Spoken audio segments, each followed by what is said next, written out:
Okay, pause guys and gals, this is Scared Joker here with another Ben's Perspective. In this video, we're going to be looking at FrightShow Fighter. But before we actually begin, I'd like to state that I did receive a copy of this game for free from the developers of this game.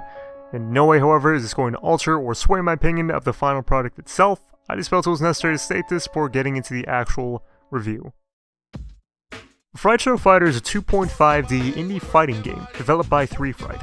It has a Tim Burton, Psychonauts-esque visual style to it, and gameplay similar to that of Super Smash Bros. And this pile of fighting games right over here.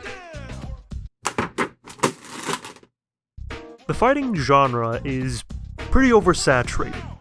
Well, hold up, pretty much anything popular will in turn make the genre it's a part of oversaturated. I mean, look at Five Nights at Freddy's. It was popular, it's still kind of popular, I guess, and in turn we have billions and billions of games a part of the horror genre which are set up similar to that of Five Nights at Freddy's. And in order to actually stand out in the genre you're a part of, you either need to be one of the first, such as Super Mario 64 in terms of 3D platforming, or revolutionize the gameplay, shake things up with your unique playstyle, really do something that is different that'll draw people in, such as Undertale, Half-Life, Resident Evil, or Super Mario 64. Does FrightShow Fighter offer something unique and different which separates it from its competition? Kind of? What FrightShow Fighter offers is a strong personality in its visuals and story. You see, FrightShow Fighter starts off as a theater show directed by Mr. Fright.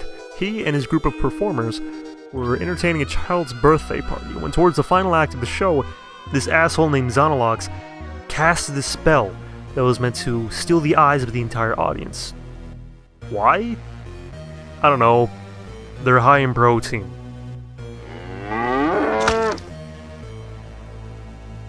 However, Xenolox loses control over the spell and creates a rip through time and space, producing a multi-layered universe dubbed the Frightverse, where all of the characters' appearances and attributes have been altered drastically, such as inanimate objects becoming sentient beings, people dying and returning as either skeletons or zombies, or animals becoming human-sized and suddenly having the ability to shoot lasers from their eyes.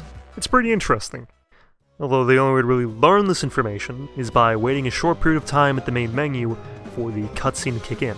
Unfortunately though, there isn't a whole lot of story outside from the intro scenes for each of the 10 playable characters, and their concluding scenes, which play after they've beaten Xenolox. My favorite end scenes are a toss-up between Zombie Zax, as he simply eats brains and watches horror movies after supposedly beating the main baddie. I could definitely see myself doing this. It's relatable. Xenolox's end scene, where he simply becomes giant and wreaks hell and chaos across the Frightverse. And Faceless's, as this ending really struck something with me emotionally. I'm not going to spoil it though for anyone curious out there. It's just something I feel needs to be experienced. I really wish there had been a greater focus on FrightShow Fighter's story. A more involved story in combo with its strong visual style could have really helped FrightShow stand out from others in its genre.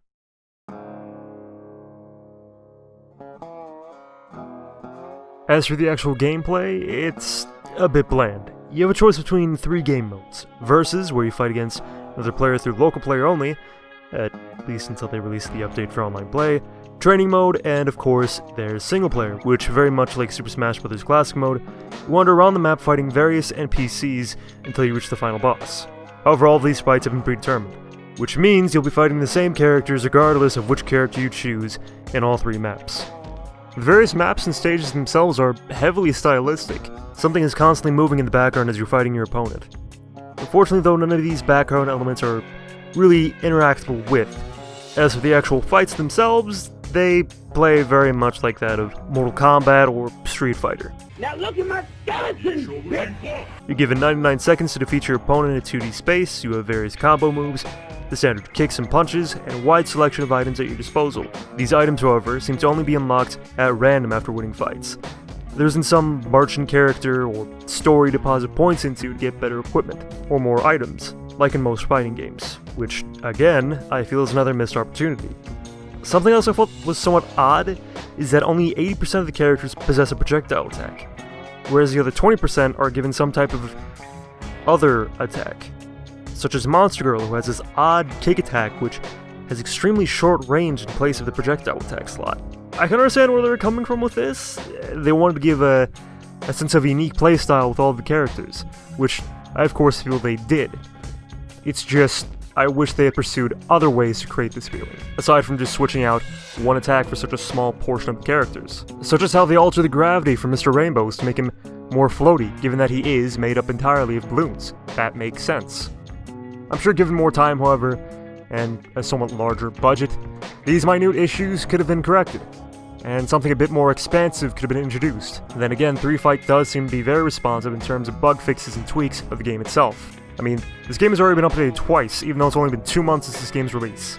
Unlike some games out there, which have been stuck in beta for several years, or simply been abandoned in terms of updates after a rocky release day. It's okay. It's okay. It's not what I wanted. It's, this is all they have? It's okay though. I mean, What is this? I only paid $60 for $60. this. It's okay. $60. It's only been 3 years for since, so long? we got an update, but it's okay. It's okay. I don't care. At the end of the day, what really matters is if the game is actually fun or not.